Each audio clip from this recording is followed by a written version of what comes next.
Here we go. I mean, it's December 18th. I'm already lost in the fog of the holidays. I really am. I can't keep time straight. I don't know when we're doing a show, when we're not doing a show, when the Niners are playing next. I'm all over the place. I got to run out and still get Jillian a Christmas gift. Wish me luck. How you doing, everyone? Great to see you. Thank you so much for coming on back to Damon Bruce Plus. Good to have you here. And let me tell you, we got a good one for you today. We're going to dip back into something that I did yesterday that unfortunately we weren't able to bring you live at 11 a.m. West Coast time as we normally go live right at this time. But I had a meeting yesterday, and so I taped something with Nick Wright. I got a great interview with Nick Wright. It's kind of an all-encompassing interview that gets into, the Chiefs, the Niners, a couple of NBA things, a little Warriors. And as always, Nick is a little wrong about his Bay Area assessments, but I love the guy. I really do. He's a friend of mine, and he's good at what he does. And he talks about the price of fame in a way that's pretty darn interesting. So we're going to have a little replay for you right here on the show. But first, we handle today's business. And today's business, as this thumbnail said, is you can start from the bottom but reach the top really quick in the NFL. You truly can. First of all, I don't know what you're doing for lunch today, but you'd be crazy to not be doing it at Ike Sandwiches. Ike is the man. The sandwiches are delicious. You got a lot of holiday cooking coming up. You don't want to make any meal that you don't have to. Buy a couple of Ike sandwiches. Bring one home. Put them in the fridge. Have one for dinner. Take a little stress off. And if you're not around in Ike's, I hope you will be soon. It's the fastest growing sandwich shop in the world. And you join that Love Rewards program. You'll be very, very happy that you did. You earn your way towards free sandwiches, chips, drinks, and all those good things. Our friends, the Dubliner, are ready to throw open their doors and welcome you this holiday season. Best poured Guinness in all of San Francisco, the Dubliner West Portal. Get yourself there. Say hi to Kenny and John for me. Whether you're enjoying a little Warriors basketball, maybe some Sharks hockey, maybe you got to drink away those holiday blues, the Dubliner is a place to do it. Lots of good people, fine folk, having a good time at the Dubliner. Go find out for yourself. There's the San Francisco Normals. It's not like you got a bunch of tech vests and .com dudes walking around the Dubliner. These are the Normals in San Francisco. And cheers. Here's to the Normals. We'll take all we can get these days. Sip of the day, in effect, right off the rip. We're off to a great start. And I want you, as you're having a little fun watching a whole bunch of playoff football soon. We got a regular season to wrap up here, but we got playoff college football coming soon. We got all sorts of action out there. Take your action to Sleeper and use promo code Damon. When you do, you will find yourself instantly, when you download, in the most easy to use interface that you're going to find anywhere. Incredible props and payouts. You got to see for yourself why Sleeper is the place to be. Use promo code Damon. Get a $100 deposit match and do it right on the link in the description of this very live stream that you're watching right now. So there we go. We got our business handled. It is good to have you here, and let's get into today's topic, because going from worst to first, starting from the bottom, now we hear, right? That's a big, that was a big song. Everyone liked that one. Oh, how come there we go.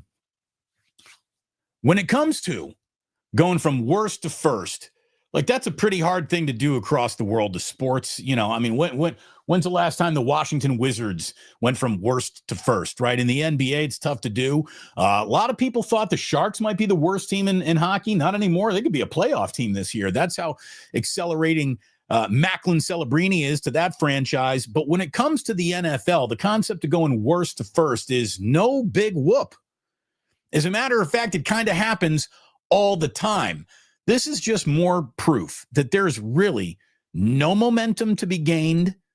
I keep on telling you, and I got people arguing with me, that it's hard to bring momentum from this series into that series. It's hard to bring momentum from the first quarter into the second quarter, from the second quarter through halftime into the third quarter, much less week over week, much less month over month, and forget year over year. I mean, you're basically talking two different football languages year over year. I don't care how fluent you thought you were in football last year or how completely remedial you thought you were in football last year. You can learn the language quickly. You can also forget it really fast, too.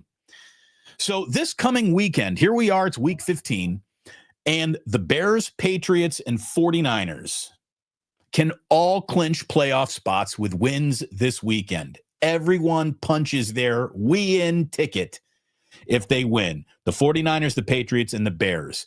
Guess what all three of those teams did last year? They all finished last in their own divisions, all of them.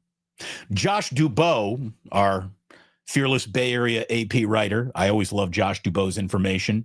He points out, at least one team has made the playoffs after finishing last in their division in the previous year in 26 of the last 29 seasons. So we got nearly 30 years that we're talking about here. This is no small sample size of evidence. This is a big sample size of evidence right here. I mean, that's crazy. 26 of the last 29 seasons see a team go from worst to first. NFL stands for not for long. And that even means being bad, apparently. Moreover, this could be the third time in the last 4 years where 3 teams qualify from worst to first, going from totally out to totally in year over year. That's something else to me. It really is. And when I say there is no such thing as momentum, this is what I mean. Everybody is a decent draft class and a free agency and maybe a coaching change away from turning things around quickly in football. It really does happen. Also, you never know when that light switch is going to be found. If you're developing a young quarterback, for the first couple of years there, you're like, what am I looking at? What am I looking at? And then all of a sudden you're like, oh, there he is. That's what I wanted to see. By the way, this is also like court case quality evidence. Like you could bring this in and just accuse professionally the Raiders, the Jets, and the Browns of just institutional negligence, couldn't you? I mean, look at those stats. Somebody goes from worst to first in 26 of the last 29 years. That's basically the same 30 years that these teams have been so thoroughly lost in the woods. Now, I understand the Jets did make a couple of AFC championship games with Mark Sanchez and, Revis at the peak of that Rex Ryan moment. It's gone now. But it's amazing how dedicated your owner has to be to being just a jerk off, not knowing what to do, not knowing when to exercise a little patience, when to get a little aggressive, just not knowing what to do. Whatever lever there is to pull, we all know that the Raiders, the Jets, and the Browns will forever pull the wrong lever. There is no, and they even, as they were falling, reached out, accidentally grabbed the correct lever and pulled it by just dumb luck. Like if that were going to happen, it would have happened by now, right?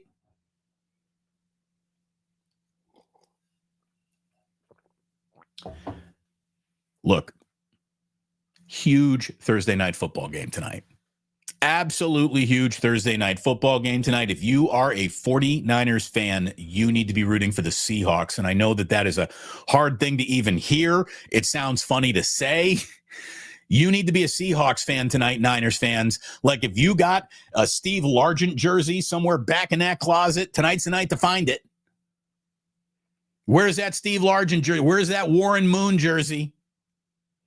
Find it now. You're going to need it. Huge, huge game. And if Seattle wins, the path is perfectly clear for the 49ers. Seattle wins tonight and beats LA. The Niners win the next 3. They are the 1 seed. Nothing to debate. No other moving parts. No other, got to look out in the rear view mirror or scoreboard watch here or over there. Nope. It is Seattle wins tonight. Niners win their next 3. They are the 1 seed. There are a number of reasons to want the 1 seed. The first is obvious. A bye week for an off-injured football team. I think that's a good thing. In the world of, well, you're worried about rest versus rust. No, I will take all the rust that comes from good rest this team could use. Brock right now, he is really playing well. Since he rolled back into the fold, the 49ers are 4-0. They're first on third down rate in the NFL. They're second in quarterback rating in the NFL. I think I actually told Nick Wright that they were first. I was off by 1 point. And they're fourth in the NFL in points per game. So all of a sudden, an offense that's going to have to do all the heavy lifting from here on out, because that defense just is not built to lift heavy things. The offense is waking up at the right time. And speaking of back in the fold, and speaking of another reason why you'd want the 49ers to get the 1 seed, again, I want the 1 seed for the bye week. I really don't think Levi Stadium is a legitimate home field advantage at all. So I don't care that, it'd be a Niner home game. Like, for you fans, you want to go to that. Like, I totally appreciate it. I get it. Why we need the Niners to be the 1 seed is because that's as much Greg Papa as you're possibly going to be able to get this year.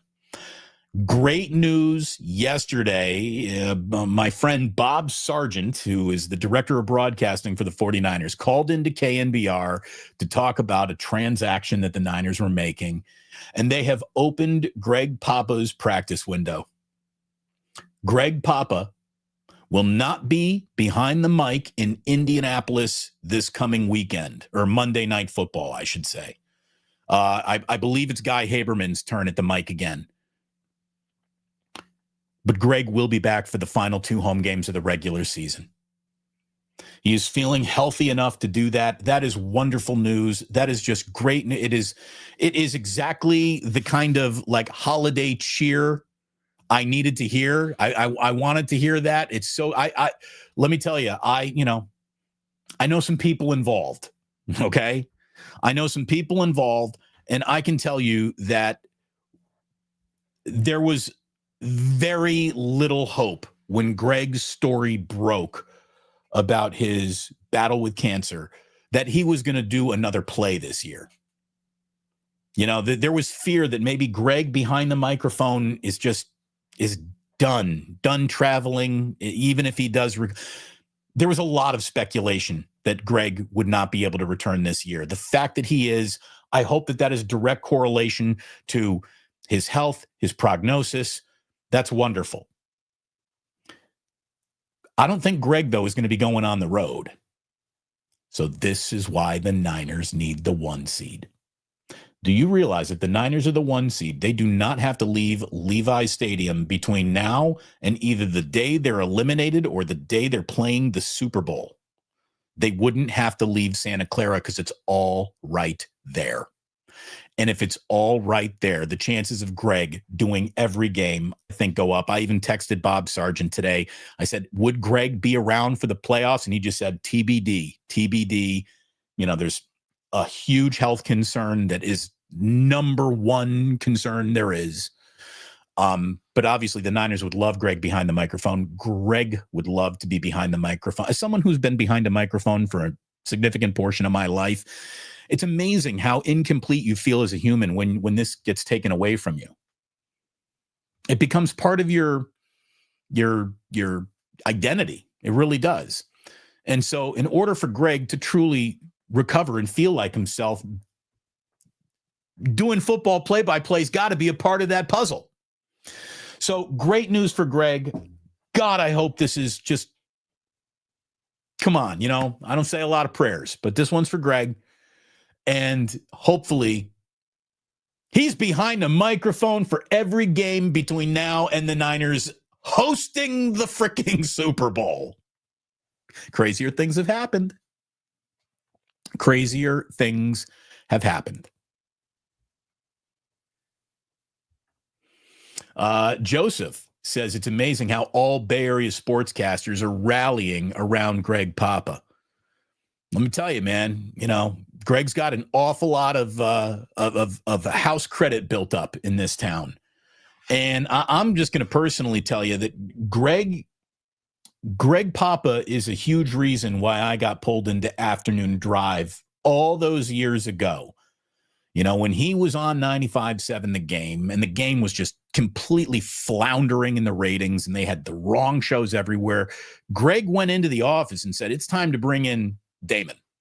It is. Go make him the offer that you didn't make him the first time around. Go get him. Greg had a lot to do with that. So I'm always going to appreciate it. And we've never really even talked about it, but I know things. And Greg helped change my life. He really did. So I'm indebted to that guy as far as I'm concerned going forward forever. Not to mention, I also like the guy. Greg's my kind of guy.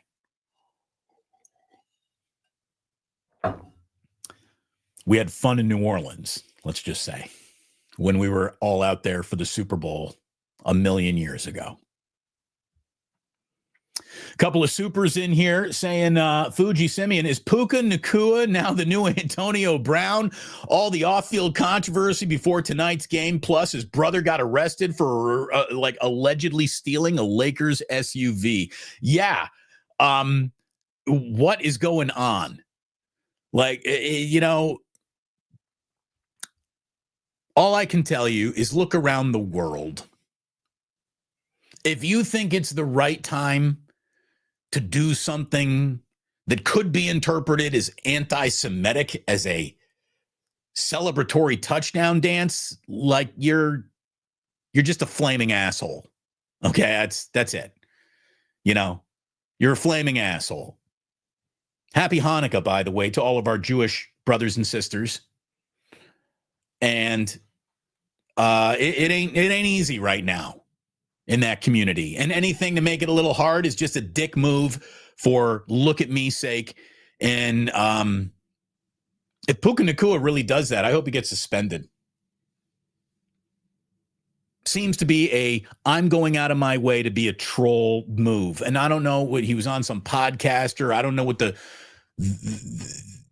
what is he supposed to, he's going to rub his hands together like he is, like Cartman would say, oh, you're a covetous Jew. What is the deal there? What is he supposed to be? What is he? I don't even get it.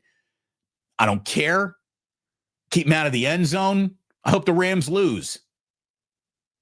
So, you really want to do an anti-Semitic dance on Thursday Night Football? There's a part of me that says, have at it. Have at it. Because when someone shows you who they really are, believe them.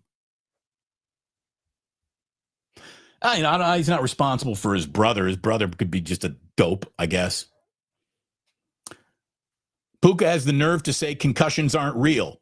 Well, then helmet to helmet, put one in that dude's ear hole and convince him otherwise the next time he meets Malik Mustafa over the middle.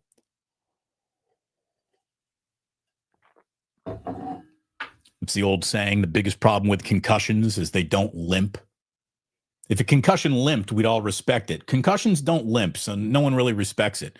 Puka is one slant away from believing in concussions, believe me.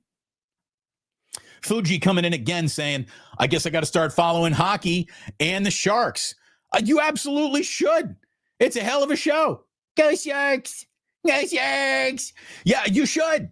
The Sharks are an awful lot of fun, man. And Macklin Celebrini is worth the price of admission. We just had, speaking of Chef A, you're in here. Yeah, he's a concussion denier. Holocaust denier turns into a concussion denier. Chef A just went to her first, I think, Sharks game. Chef A, I hope you had a great time. And happy Hanukkah, darling, to all of our friends out there.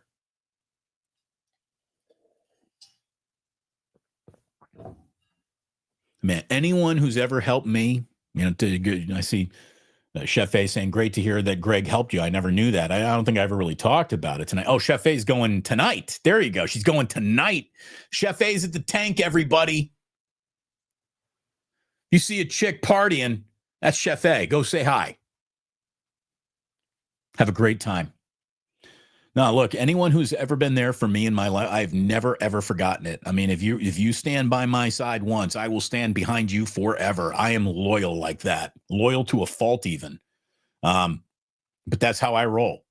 You treat me right once, I'm pretty much in your camp going forward forever. You're going to have to really F it up for me to start being like, nah, not that guy. Well, got a little Spilkus here. Excuse me. I mean, what could be a greater hallmark of Hanukkah than Spilkis on the air? Cheers.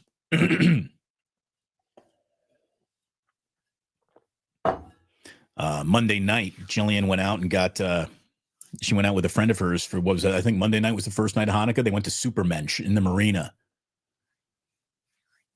Jillian got a little, I think she had a little knish, maybe a little latke. I think she got a nice pastrami on rye. And of course, you know, the girls are like, take the bread off, just eat the pastrami. Like you're at a Jewish deli. Don't start counting calories here. Okay. So look, great news about Greg Papa. I hope it continues to be nothing but great news for Greg. Again, nothing but great offense for the 49ers since Brock came on back. Hopefully that continues. Hopefully, it's a great night for the Seattle Seahawks. Sam Darnold, you want to do one solid? Sam Darnold, you want to thank Kyle Shanahan for reviving your career? Tonight's the night to do it. Tonight's the night to thank Kyle Shanahan, Sam Darnold. Go ahead and do it. Fuji again coming in here saying, Damon, you might need to do Sharks coverage, especially if they're hot and ascending. If the Giants or Warriors start to decline, downward spiral. Hey, we've been talking some Sharks over here, more than we have in years past for sure. But we also want an audience, you know. By the way, speaking of audience, hit that thumbs up button, tap that like button, tap that subscribe button. We're less than, I think, 600 now away, less than 600 subs away from reaching our goal of 50,000. Is this going to happen before 2026 gets here? It's up to you, folks. You're going to have to get aggressive. Tell a friend, tell a neighbor, tell an enemy about Damon Brews Plus. Ask them to like and subscribe. I want to talk about the team that I grew up rooting for as a kid. I was a huge Chicago Bears fan growing up, and I'm going to tell you right now, they move out of Chicago city limits, I'm done. You know, Arlington, maybe I'll still pay an awful lot of attention to what you do. If there's any talk of them moving to Northwest Indiana, the region, it's over. Kevin Warren is the president of the Chicago Bears, and they are proving in real time how poorly they've been run for decades, how poorly they're still being run right now, and how looking for a deal, tax break cheap they are at all freaking times. Staying in downtown Chicago, too expensive, too cheap. Going out to Arlington, they bought all that land, too expensive now, too cheap. They didn't get the tax breaks they thought they were going to get. So now there is talk that the Chicago Bears could move to the region, Northwest Indiana, Hammond, Indiana. Have you ever been to Hammond, Indiana? Of course you haven't, because no one in their right mind ever makes a plan to go to Hammond, Indiana. Hammond, Indiana is where you go to get mugged while you're getting gas. Did you want to meet a Latin king today? Come on through Hammond, Indiana. It's an impoverished town of about 80,000 people that personifies the death of the Rust Belt. There are enough people, though. Hammond really is close enough to the Illinois border to where, as most of Indiana does daylight savings time, except for Hammond, Indiana. Hammond stays on Chicago time at all times. Hammond's in Chicago time, the time zone.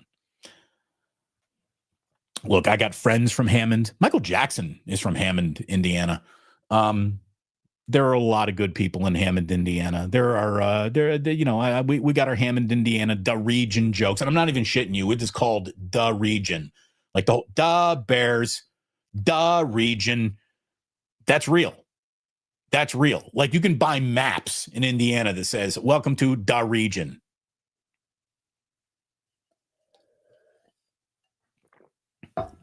Well, Gary, Indiana is Hammond, Indiana. It's like right there. It's all right. Hammond is the Harlem of Gary, Indiana, basically. It's all right there. It's like one and the same. So Kevin Warren was running the Big Ten. The Chicago Bears hired him to get the stadium issue nailed down. And this guy is just so tone deaf and terrible at messaging that it's insane. He was brought in to solve a stadium issue that is now more fluid than the day he took the job.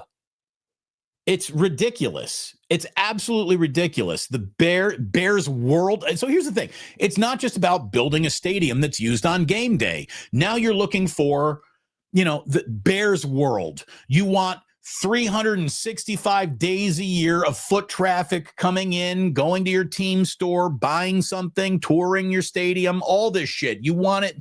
You want foot traffic. There's no foot traffic in frickin' the region. Again, you don't intentionally go there. You're either from there trying to leave or just getting gas. And by the way, if I'm the Indianapolis Colts, I am on the phone with the biggest lawyer in the state of Indiana, and whether or not you're telling me this is a frivolous lawsuit that isn't based in anything that could actually prevent the Bears from doing it, I would sue the Chicago Bears for several $billion for coming into my state and infringing on my territory. And even if a judge would dismiss it, if I were the Indianapolis Colts, I would be setting the "you're not welcome here" tone loudly. The Chicago Bears moving to Hammond, Indiana. Could we come up with a dumber idea? We really couldn't. We really, really couldn't. I guess the Chicago Bears could move to Louisville, Kentucky. That would make about as much sense. What are you guys doing? Especially during Packers week. The Bears are hosting the Green Bay Packers in the biggest game at Soldier Field that anybody can remember since the double doink. It's the biggest home game the Bears have had all year. And the week before the Packers and Bears play, Kevin Warren is out doing this. He's putting an open letter to Bears fans. Could you be more tone deaf? Could you take more attention away from the team? It's supposed to be on the field time. And Kevin Warren picked this week to tell everyone, yeah, we just might move the Bears out of the city of Chicago, out of the state of Illinois. You fucking clueless idiot. You could have, if you really want to make this public, you could have done it next week when you're not playing your biggest rival there could ever possibly be in the NFL. It's just tone deaf. Just tone deaf. This is the week you pick to piss your fan base off with the dumbest idea humanly possible. Kevin Warren, what are you doing?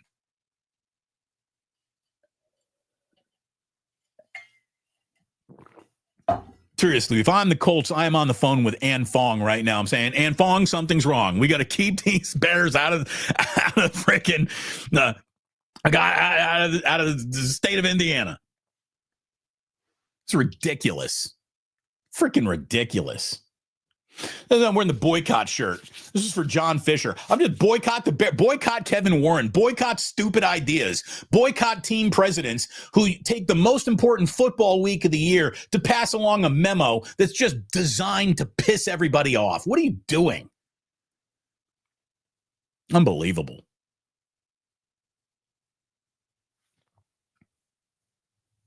By the way, there are some serious numbers out there about NFL viewership that I guess we got to share with you because this is big, right?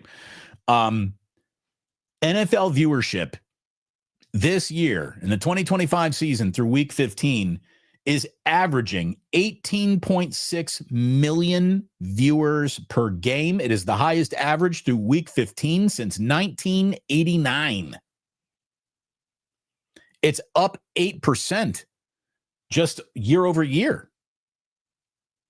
NFL programs rank as 74 of the top 80 shows measured by Nielsen since the start of the 2025 season.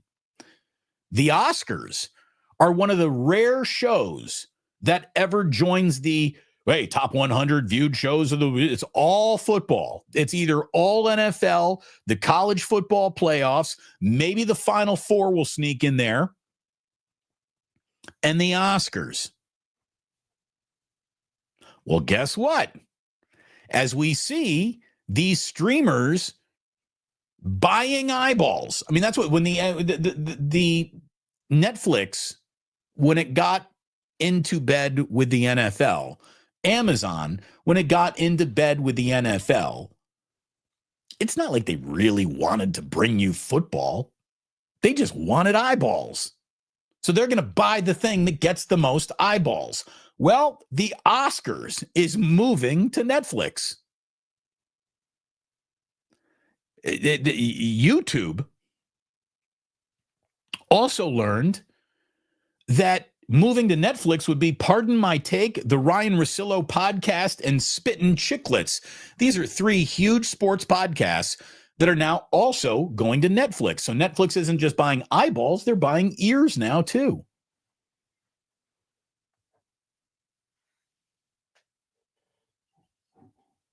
All I can tell you, as YouTube maybe loses some of its content, hey, YouTube, guess what? You got Damon Bruce. Congratulations. YouTube, start taking this show and pushing it through the algorithm harder. How are we not at 50,000 views per episode? The show's good enough for that to happen. Frickin' push it, YouTube, before I take my shit to Netflix.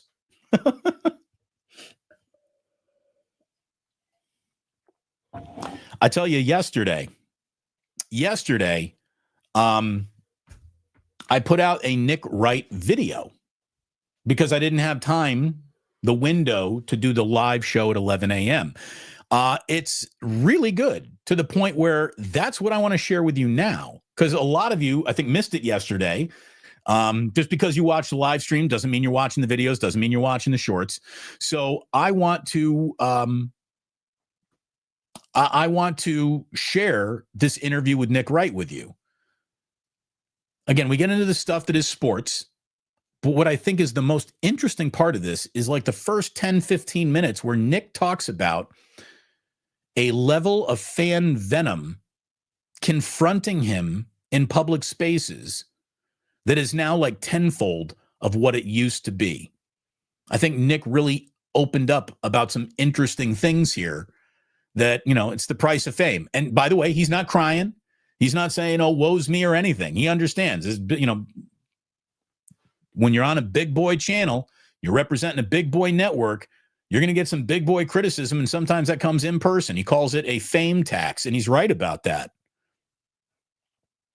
I think this is going to be pretty interesting, and I hope you would agree. And after this, we're going to do Today in History. So I hope you plan on sticking around. I'm not done yet. The live show isn't over, but this is called repurposing your own content. This is what smart content people do. And this is what I want to share with you, because I think that there's some interesting stuff in here. And look, if Nick annoys you on his show, I think you're going to find a less annoying Nick, because what you got here is kind of like what you get when me and Sam Batesh do a show together, or me and Kruger do a show together. You got a couple of guys who are actual friends talking. So this is more of a conversation than is an interview, and I hope you enjoy it. Here is yesterday, for your enjoyment, Nick Wright, and then we're going to come on back and we're going to do Today in History here on the Damon Bruce Show. So don't you go anywhere. Here we go with yesterday's show. Welcome back to Damon Bruce Plus, and welcome back, Nick Wright. Good to see you again, Nick. It's been an awfully long time since we've connected. Man, your show on FS1 is just cooking with grease. You, Kevin, and Broussard, you guys are crushing it. And I'm not saying that because we're friendly. I'm saying that because I watch all this garbage, and you got the best garbage out there. You really do. Well, I appreciate it. No, we have a ton of fun. Show's doing well. We're about to, me, Brew, Wilds, the 3 of us, full-time in person in the afternoons. That was started September of 2022, which means this is about to be our first NFL playoffs without the Chiefs being involved, and our first NFL playoffs without the Chiefs ultimately making the Super Bowl. So we're in kind of a brave new world for the show as of a few days ago. But, I appreciate it. The show's been so much fun and everything's been great. So, everything's good in that world, and it's good to see you again. Which co-host or executive producer had to talk you out of being wheeled into the studio in a casket after Mahomes tore his ACL? By the way, the gurney. So the gurney played. I'll pull you behind the curtain a little bit because we had the casket on Friday. We showed it, and the idea I had was, because I thought the Chiefs were going to win, was that we could on Monday pre-tape us all like we're live. Pre-tape us all at the desk. I bang on the table. We do the intro. We're all sitting there, but it's taped. And then live, Wild's like, we had a whole bit planned. If the Chiefs lost, wheel out the casket. They have that be live, and then while it looks like I'm sitting at the desk, I jump out of the casket, like, not dead yet, boys, and keep going. Little Undertaker action, the sit-up. Exactly right. It was just stealing from the Undertaker. That was the idea behind it. They then did lose, and because Patrick got hurt, Wilds correctly thought, I believe, that it would have been in poor taste to do it, which is a huge... I'm very fortunate that that's where Wild's head was at, because my wife, who saw the casket bit on Friday, the tease, and she's a much more kind of spiritual and the ephemeral person than me, and believes in energies and karmas and things like that. And she was very right. She was very adamant. She was like, "You are not getting in that coffin." It would be a bit, but she was like, I want to make this very clear. I never tell you what to do professionally. You are not getting in that coffin. So it ended up being fortunate that everyone agreed that I shouldn't get in the coffin, even if the audience might have enjoyed it. I tell you, I could see Jillian having the same conversation with me had the roles been reversed. So it's smart and good that we're both married to women who are better and a lot smarter than we are. That's for sure. Yeah. Look, we could go Kansas City Chiefs here, and that would just be a fastball down the middle for you. I'm going to pitch you backwards. I want to talk to you about something that I don't know if you've ever really talked about in public before, because you spark an awful lot of feelings in sports fans. I know that through all the years that I've been talking to you, through the Warriors, Rockets, Warriors, LeBron dynasty. You would come on my show and people would hate you and love you all at the same time. And that's why you're great at what you do, Nick. It's why you're on TV. What is the most uncomfortable, though, you have been in person around somebody who's come up to you in a controversial or confrontational way? Or are people not that brave in person, and that's mostly just on the internet for you? So up until year ago, really this past Super Bowl, so call it 9 months ago, 10 months ago, I think I had been confronted in person in a negative way maybe 3 times ever. There was one instance that sticks out from like 5-6 years ago of a guy who seemed like he wanted me to like take a swing at him. But he seemed off and but it was that one instance stuck out in my head as like the only real instance. The combination of, I guess, what I would assume is kind of like my profile raising to where I'm more recognizable. The success of the Chiefs, me being, leaning into the obnoxiousness of it, and then the Chiefs getting their teeth kicked in the Super Bowl by a team whose fans dating back to the first year of the TV show when Carson Wentz went down, and I said the Eagles were stone drawing dead, and then they played that clip at their championship parade. That combined with my Jalen Hurts skepticism and kind of Eagles fans had always kind of looked at me as a thorn. The fact that team beat my team in such dominating fashion, and the fact that it became, I told the story about how Jalen's mom had, not confronted me, but talked to me the night before the Super Bowl at a party when I at first didn't know it was his mom. I thought it was just an Eagles fan, and then realized who it was, about going after what she thought was unfair criticism of her son. And she was totally within bounds. She was totally fine. But I told that story. The Chiefs get annihilated. Philly is 90 minutes from New York City. And then this year the Chiefs were, struggled a lot.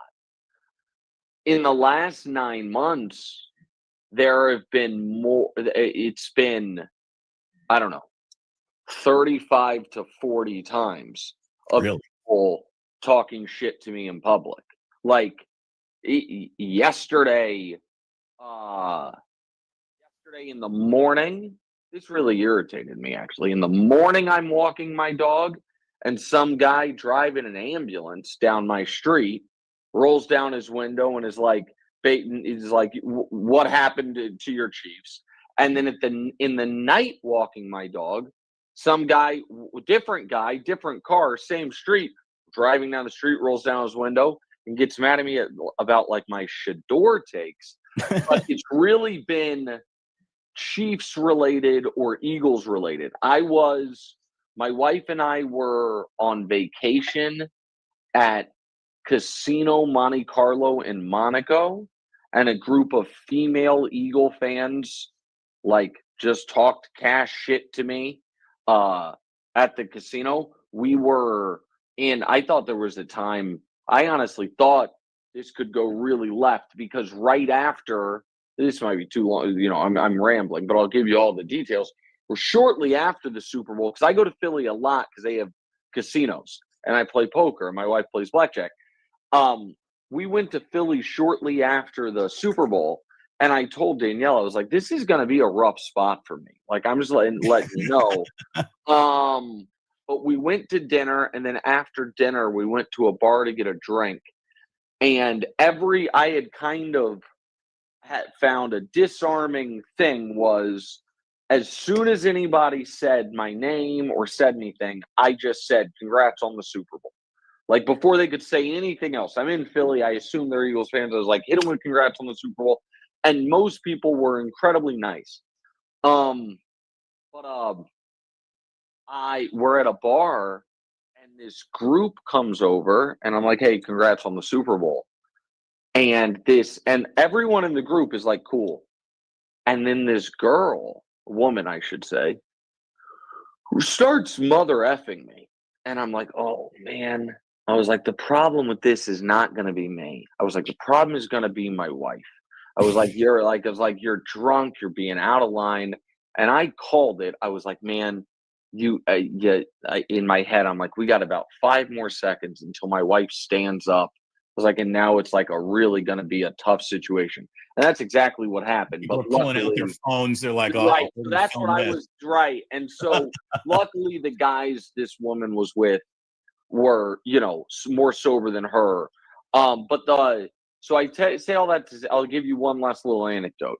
2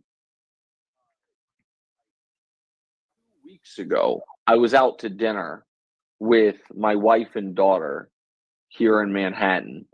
And maybe it was a month ago, because it was nice enough. We were sitting outside, and I had gone inside to go to the restroom.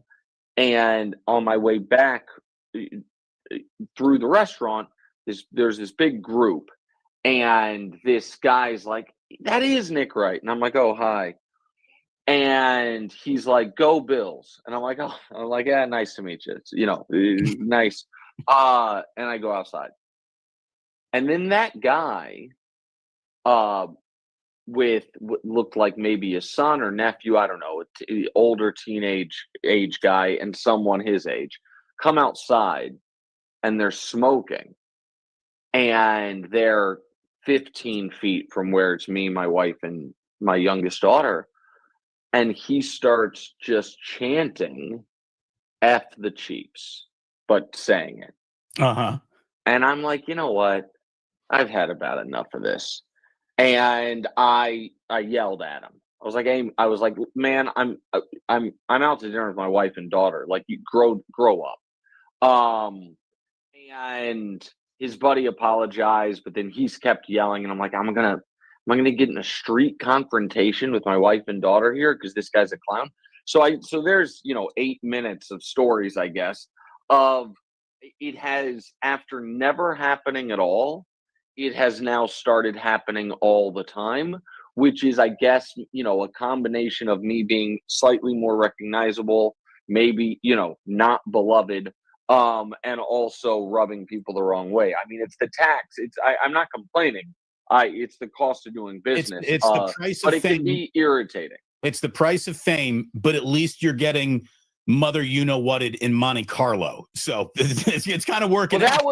I understand how that story can be. It just happened to be some Eagles fans at Casino Monte Carlo. Right. It was, but yeah, it is what it is. We got to talk some sports before you get going here. But by the way, I need to tell everybody, when you're in the mood for something to eat, you get yourself a sandwich at Ike's, pick up one, eat it for dinner. It's the fastest growing sandwich restaurant in America, and hopefully there'll be one near you soon. Nick, you got to order the Damon Bruce at Ike's. You'll be very happy at it. Yeah. I absolutely. I've seen it. I've seen the menu. I'm all the way on the East Coast, so I haven't been to your guys' actual location. But I was telling you, we go out to the Bay Area a couple times a year because my daughter goes to school out there. So I will be sure to stop by Ike's and ask for the Damon Bruce. There's no doubt about it. Please do. Now, let me tell you, when we go get that beer, we got to go to the Dubliner West Portal. Nick, it's the only Bay Area, really San Francisco bar that has high school football helmets prominently displayed. So on that alone, you got to love that.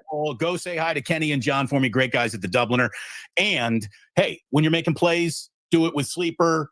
Best props, best bets, great payouts, great user interface. Use promo code Damon, get $100 off your first deposit up to $100. There you go. Business taken care of. Nick Wright, let's talk about maybe the positive of the Kansas City Chiefs right now. I know that there's not a lot of positivity out there. Let me give you the positivity. Maybe this Mahomes injury actually gets you an extra season or two from Andy Reid. Like, if everything were on track and you're still playoffs and you're in Super Bowls, man, maybe Andy's hanging it up a little sooner than later. He's at that age. I think he might stick around for a spite season to have one more playoff run with his boy. And that could be 2-3 years from now, which means maybe Andy Reid sticks around a little longer. Is that any silver lining on the otherwise very gray cloud of this Chiefs season? Listen, I think there is that. And I know some Chiefs fans are, they want to move on from Andy. I think that's insane. I don't think this was the best year for anybody involved with the team. But Andy is one of the 2 or 3 greatest coaches in the history of the sport. And if they do need some retooling, which they very well may, or they do, I should say, I trust Andy to be at the helm of it. The silver linings for me are more so, there is no silver lining to Patrick being hurt, but the silver lining to this team bottoming out rather than, it clawing its way to 9-8 or even 10-7 and, and ending up getting clocked in round 1 of the playoffs or being the last team eliminated from the playoffs, is they are now going to have somewhere from the 10th to 12th pick of the draft. They're going to have a third place schedule. They're going to have a full off season. They have dealt with a decade straight of first place schedules, 7 years straight of drafting 28th or later in every draft, a decade straight of either the shortest off season in the league or the third shortest offseason in the league. And I also think, and listen, we'll see what the NFL schedule makers do this upcoming year, but the Chiefs became so much the marquee team in the league that last year they played every single day of the week except for on Tuesday. They now play, this year they play Thanksgiving and Christmas, and start the year in Brazil on a Friday. Like maybe there is a more semblance of a normal schedule. And the other thing It's that basically I getting yelled at in Monte Carlo, by the way. yeah, exactly right. I also think that there has been an element of Patrick will fix it. And I think the Chiefs are going to lose outright to the Tennessee Titans this weekend. I think you're going to see, and I understand Patrick's numbers the last couple of years were not exceptional. I think you're going to see how much he was doing to keep this operation afloat, particularly right now with all the injuries to offensive linemen and no running game to speak of. I just don't think that they're going to be able to move the ball at all, which will be I think Patrick will be back for the beginning of next season, but obviously no one's going to know that for a while. So them having to try to build a team that could, in theory, compete without Patrick Mahomes might mean a real investment in the running game, might force the young, promising wide receivers into developing the way they need to. All of those things could be positive, but he blew out his knee. I mean, he's the best player in the league. He's one of the 2 or 3 greatest players in the history of the league, and he blew out his knee. And it was in the midst of a season that 31 days ago, Damon, the Kansas City Chiefs were the favorites to win the Super Bowl. And now it feels like they haven't played a good game in that stretch, and they haven't. And so they got to fix some stuff. Well, Nick, you need a bandwagon. And I want to welcome you to the Brock Purdy bandwagon. It's about time for you to hop on, man. This is a really good quarterback hiding in plain sight in front of you. Other people are getting. If I played this is the shadow. Here's a silhouette. And here are the numbers. And then it was Brock Purdy. You'd be like, oh, he's a lot better than I get. Hold on. Can I talk to you about this? So you're not going to bend an inch, given the fact that we saw a quarterback that we all know is a bad player, Mac Jones, be dropped in there and look awesome. That doesn't at all give you pause that maybe what I've been saying all around is correct, which is, listen. We always knew that Shanahan could coach up anybody. Wait until you see Tua become his next project, right? That's interesting. This guy fixes quarterbacks and they play well underneath them. You can't say Shanahan's not a good coach and Purdy's not a good quarterback all at the same time and using Mac Jones as the example to prove one or the other when he actually, why does one guy playing well mean the other guy's not really good? And I'll tell you, since Brock Purdy came back, the 49ers are number 1 on third down. They're 4-0 in football. He's got the best passer rating in football.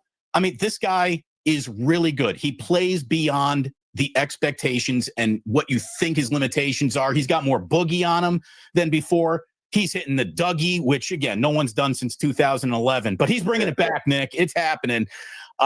No, seriously. I think Shanahan's a story that needs the 49ers are a story that needs more examination because none of this was supposed to happen this year. They could be the 1 seed, and they're banged up, getting backup quarterback starts that were successful. No Bosa, no Warner all season long, injuries everywhere. The fact that Shanahan's not in a coach of the year discussion, I understand Vrabel's running away with it, but the fact he's not in a discussion is ridiculous. This guy's having an incredible season as a head coach. Oh, I agree with that 1,000%. I think Shanahan is, if I were power ranking NFL head coaches, I personally would go Reed, McVay, Shanahan, 1, 2, 3.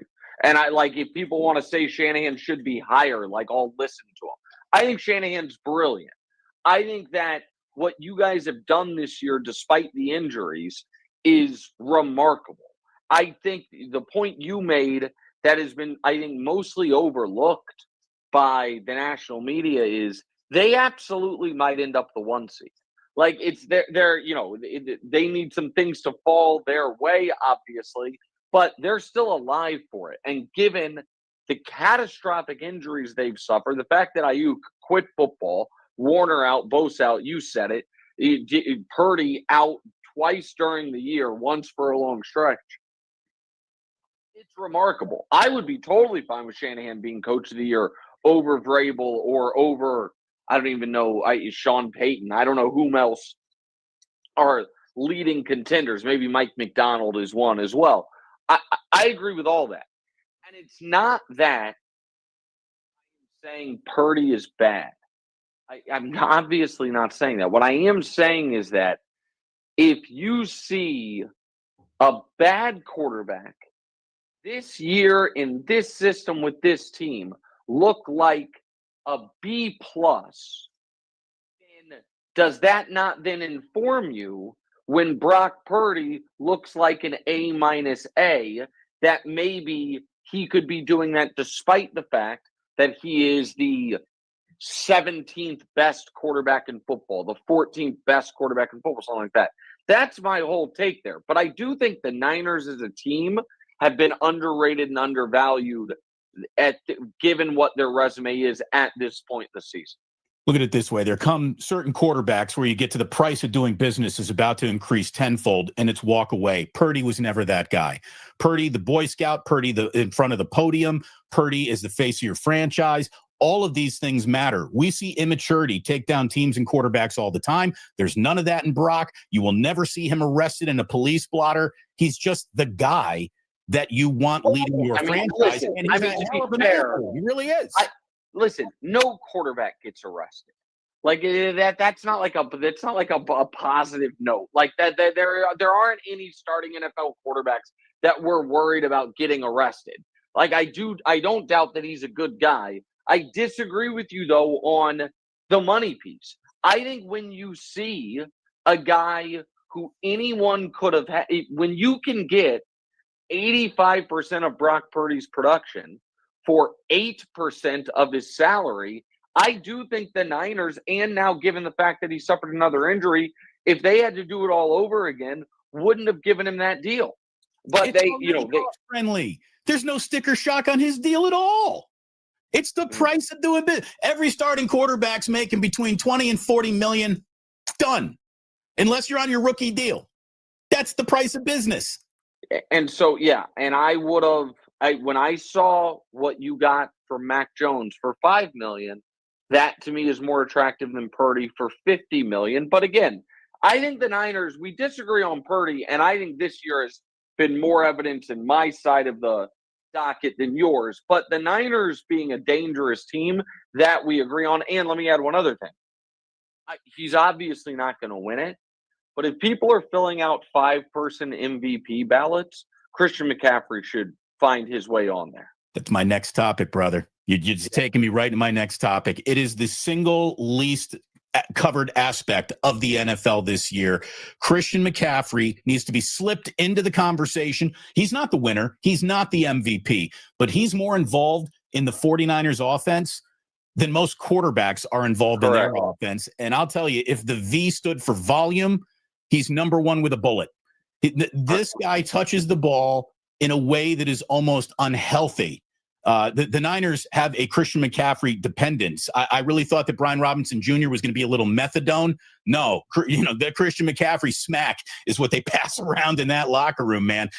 He is unbelievable. And the only reason why his running averages are down is because that offensive line in front of him is a yawn. It really is. He is still... He's broken more tackles than anybody in football this year. He's not, and he's been one of the best receivers in the league. If I had an MVP ballot, I would have Stafford, May, and Allen in my top 3 spots, and then my next 2 spots would probably be McCaffrey and Myles Garrett. And Myles Garrett, I know the team stinks, but if he's going to get 25 sacks, I feel like putting him on there makes sense. But I think, JSN, Jackson Smith and Jigba, unbelievable is year. Probably going to win Offensive Player of the Year.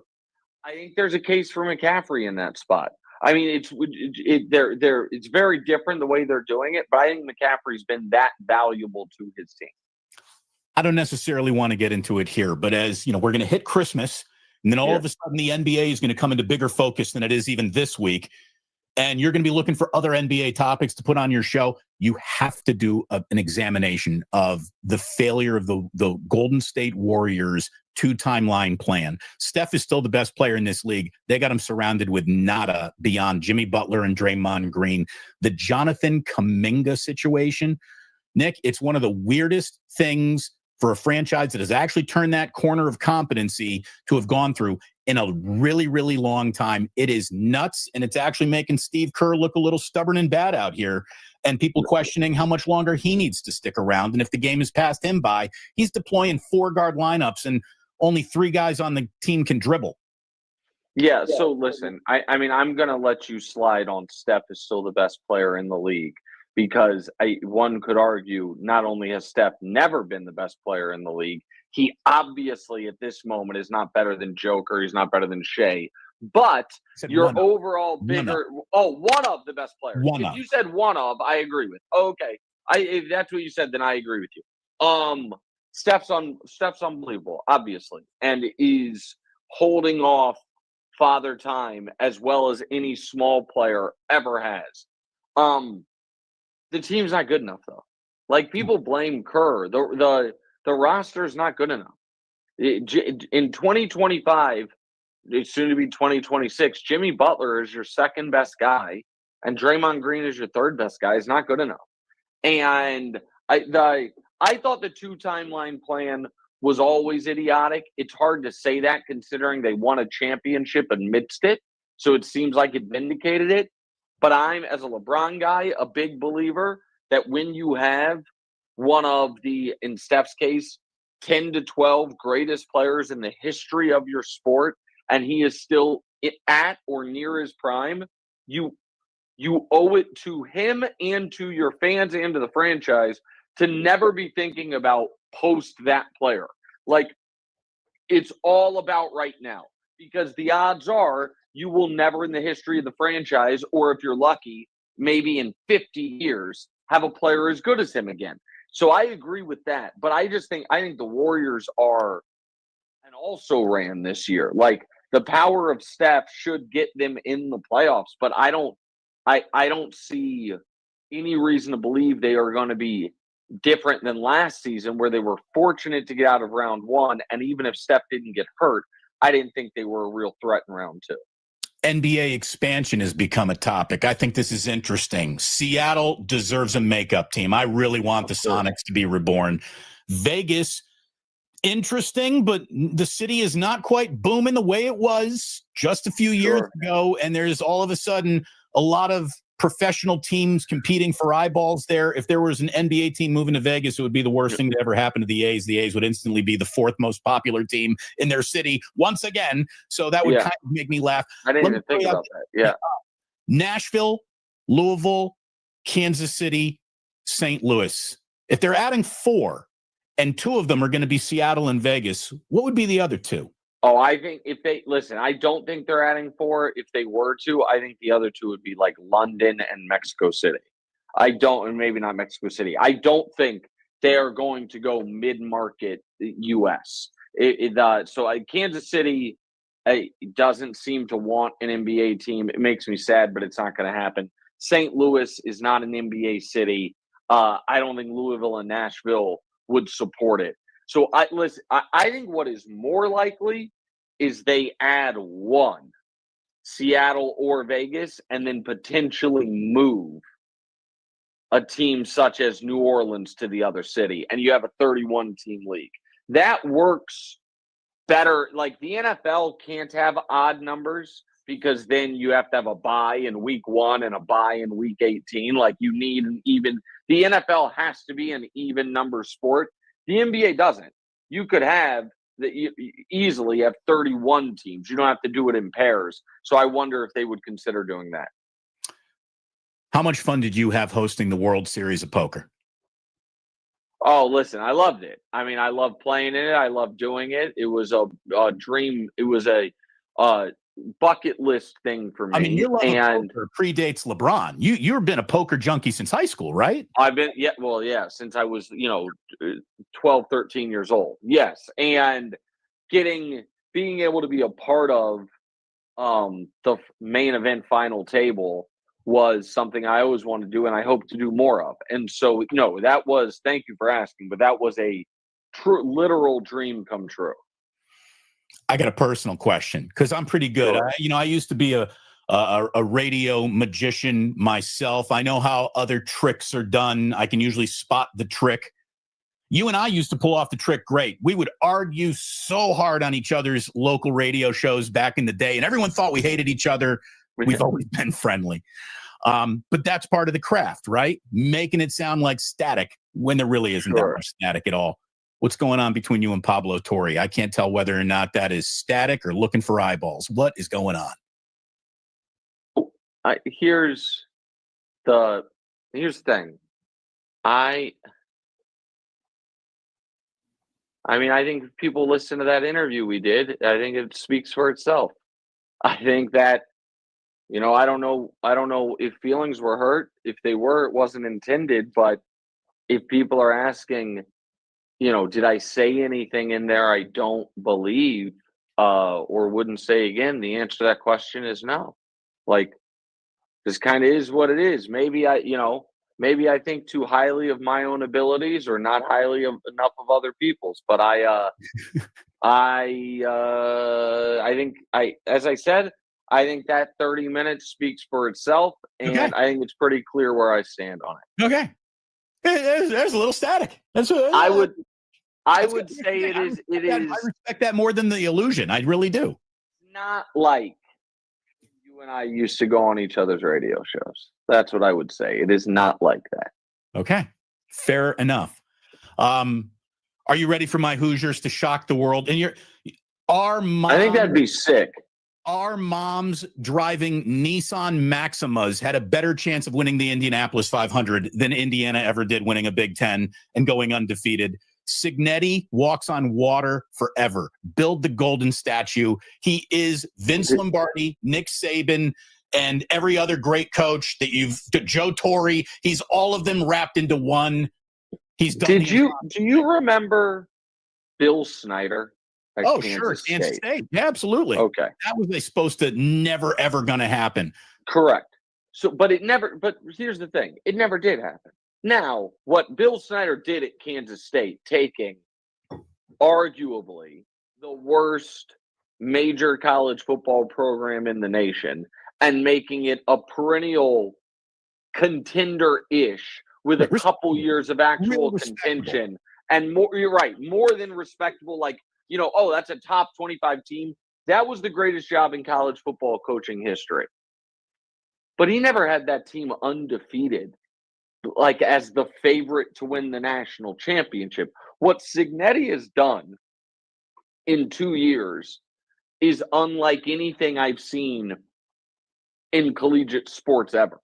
It's remarkable. And my only affiliation, listen, Fox has the Big Ten, so I like when the Big Ten schools are good. But my only affiliation within the Big Ten to Indiana is you. And so on your behalf, I'm like, this would be sick when your whole adult life being a Hoosier sports fan means you root for the basketball team. Like the fact that now the football team is sick is just remarkable. I didn't know when to be happy on Saturdays. Like, I never knew that. Yeah. You're allowed to be happy on Saturdays, apparently. Yeah, it's arguably the worst program in college football the last 50 years. Oh, that's the only reason why you say arguably about Kansas State status is because Indiana existed. Correct. Rutgers with Greg Schiano type of thing, except this feels so much more real, so much sturdier, and so much more legitimate. How's the wife? How's the family? What are you doing for the holidays? Oh, everybody's good. Daughter's back from college. My son his girlfriend just had a baby. So he's staying in LA with them. So I'm a grandfather. Yeah, exactly. Nick.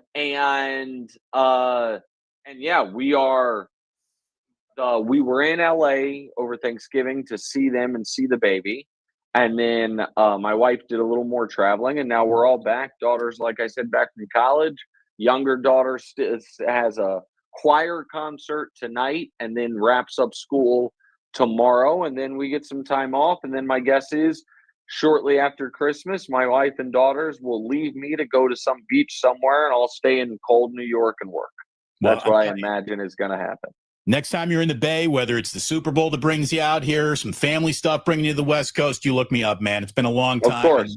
And we will hit the Dubliner and we'll get that Ike's. No doubt. I can't wait. The sandwich and beer. Ike's for the sandwich, Dubliner for the beer. I appreciate you, Damon. I appreciate you too, Nick. Thanks so much for coming on by, and best of luck with everything, brother. You too. There he is, Nick Wright. We'll get a little more love for Ike's and the Dubliner in there too. Thanks again to him for stopping on by yesterday.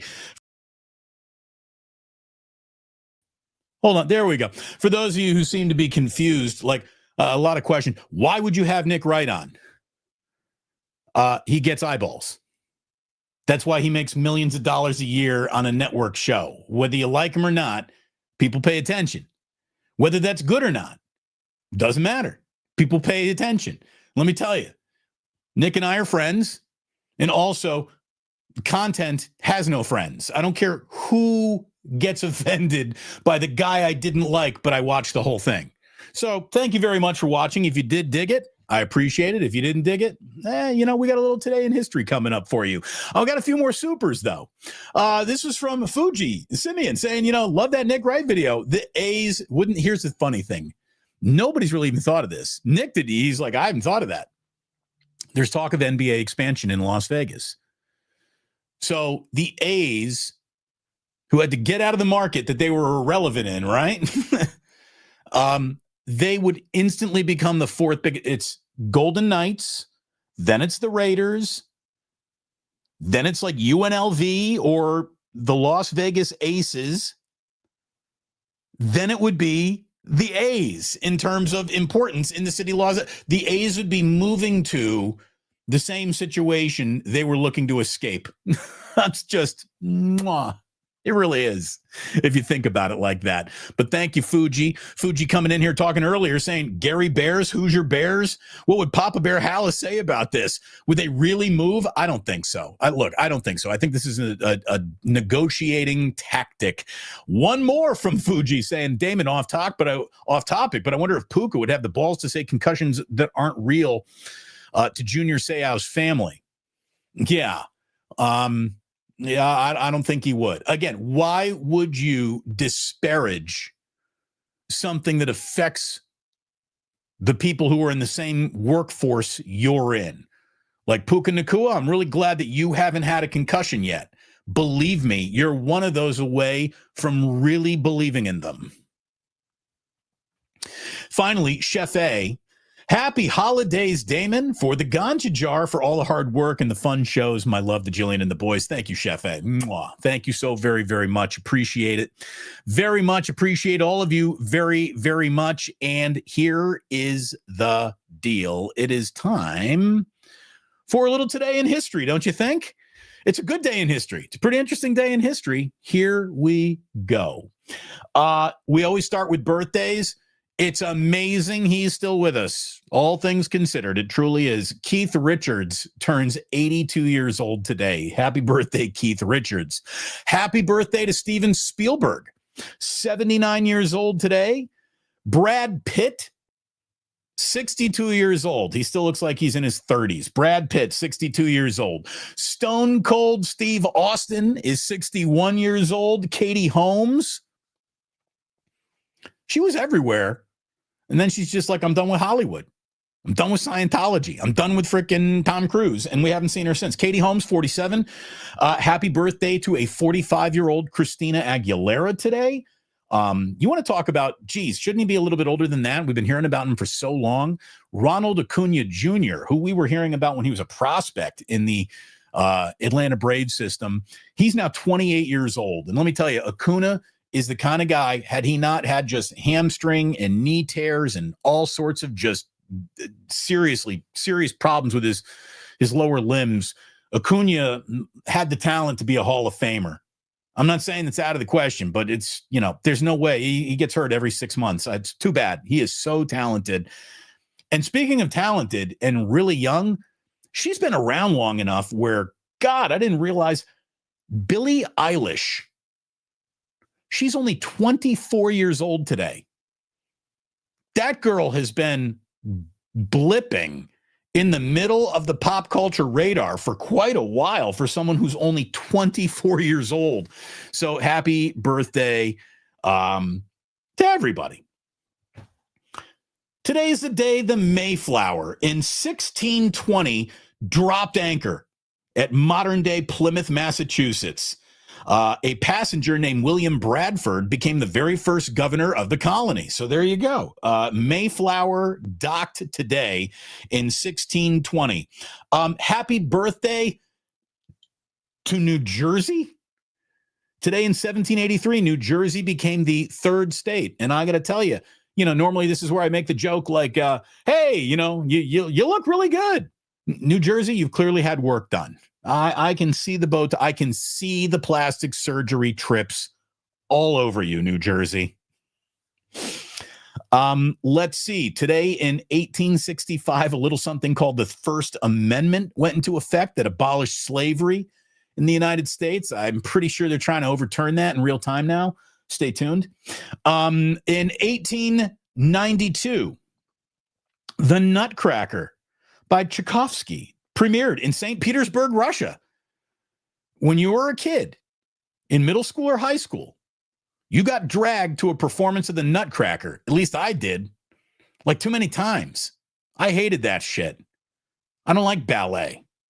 I don't. You don't appreciate it. No, I do. I'd rather watch a popping and locking contest than ballet. What are you kidding? Come on. It's funny, we were talking about the Bears and their inability to figure anything out with the stadium-wise today. In 1932, the Bears beat the Portsmouth Spartans 9-0 in what was at the time the very first NFL championship. The Chicago Bears can't win Super Bowls, won a shit ton of old NFL championships, and believe me, they are still selling that like it's relevant today. Those cheap bastards. Today in 1936, the very first giant panda to ever hit the United States hit San Francisco. Su Lin arrived from China today in 1936. And by the way, apparently, San Francisco is close to getting another panda. They got it. Like, if you want to rent a panda, you never get to own the panda. You can only rent the panda from China, and it costs like $5 million. It's a lot of money China wants for its panda bears. Let's see. What else we got today? Oh, how about this? Today in 1961, arguably the most well-known doo-wop song of all time was charting #1 on the Billboard charts today in 1961. Eeya mama way, a weema weppa, weema weppa, weema weppa. In the jungle, the mighty jungle, the lion sleeps tonight. You know what? You can put the lion sleeps tonight on right now. It's still a banger, as the kids say. That's going to get the dance floor moving. My 2-year-old, or my two kids, none of them's 2 years old. My 6-year-old, my 4-year-old, they love the Lion Sleeps Tonight. Ozzy loves the Lion Sleeps Tonight. I'll catch him just sitting there going, a weema whip, a weema whip. It's great. Can't sleep on the Lion Sleeps Tonight. That shit's good. Today in 1966, How a Grinch Stole Christmas officially premiered on, what was it, CBS? It became a holiday staple, to say the least. I will know for a fact that we will watch the Grinch, How the Grinch Stole Christmas in the next 4 or 5 days, for sure. Before Christmas gets here, it'll be on in this house, for sure. Today in 1977, George and Kathleen Lutz purchased a new home at 112 Ocean Avenue in Amityville, New York. They lived there for 4 weeks, not even. Their 28-day adventure in the home got dramatically portrayed in a 1977 book that was turned into the 1979 film, The Amityville Horror. By the way, if you watch The Amityville Horror today and compare it to How Scary Is That, when you hold it up against modern movies, the answer is not at all. The Amityville Horror is it's kind of a bore. I never understood why anyone really liked this or why this became like a horror classic, I guess because of the suspense and it had a real story nature to it. I mean, you had some creaky floorboards in a house and some weird shit happened and some people died, but whatever. Amityville Horror, kind of a snooze, if you ask me. Today in 1987 was a hell of a night to go to the movies. It really was. In 1987, all debuting in theaters on December 18th, Moonstruck, Broadcast News, Eddie Murphy Raw, Overboard, and Leonard Part 6. Now, outside of the rapes, Leonard Part 6 was the worst thing that Bill Cosby ever did. The rest of this, Moonstruck, A+. Broadcast News, A++. Eddie Murphy Raw, I will still say to this day, is the most important comedy special ever recorded. It was omnipresent in my age group because in 1987, I'm 12 years old.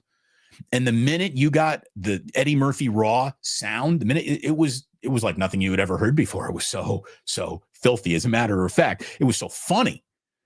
But no one had ever heard a string of F words like that in the history of entertainment. And literally, that can be proven. When Eddie Murphy Raw came out, I got your ice cream and you can't have it. Raw had 223 F words in it. And that record stood cinematically until Goodfellas came out in 1990. But for a minute there, the number one title of most F words in a movie belonged to Eddie Murphy's Raw. It is still so funny. Oh, the bit about Mfufu. Half, Eddie. I'm going to take half. Oh, my God. It was one of the funniest. I mean, I'm talking about streaming tears. So funny. So funny. Otis, damn, 223 F words. Seriously, what's amazing about that is like it's only 90 minutes long. He got 223 F words into an hour and a half. It's hilarious. It still works. It still works. Eddie Murphy Raw. Richard Pryor, obviously, he had some huge moments in comedy albums, but Eddie Murphy was my generation's Richard Pryor.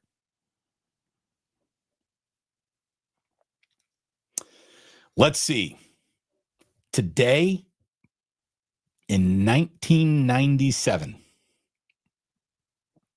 Today in 1997, we lost Chris Farley at the age of 33. This was like the week that I was graduating college. And I was a December of 97 graduate at IU. And right around my exiting college, that was like the last worst. My final year of college basically began with Princess Diana dying. And it ended with Chris Farley passing away too. So there you go. That is today in history. I would also tell you that Donald Trump today became the third president to ever be impeached in 2019. But, you could impeach him every single day. There's something new to impeach him for. You see the pettiness on his presidential wall of fame again. What rational person would do that? If that isn't proof positive that you have a clinically insane person being surrounded by enablers and yes men, I don't mean to get into politics, but folks, we're at a point here where holy shit, okay? We're about to go to war to protect a pedophile. If you voted for him, that's your guy. Don't try to disclaim any of it. You own all of it. You broke it, you bought it. But I do thank you for being here today. I really do. Thank you so much for joining me. Thank you so much for supporting what we're doing here. And please, if you could hit like and subscribe before your way out, I would appreciate it. And if you don't, them's the breaks. I get it.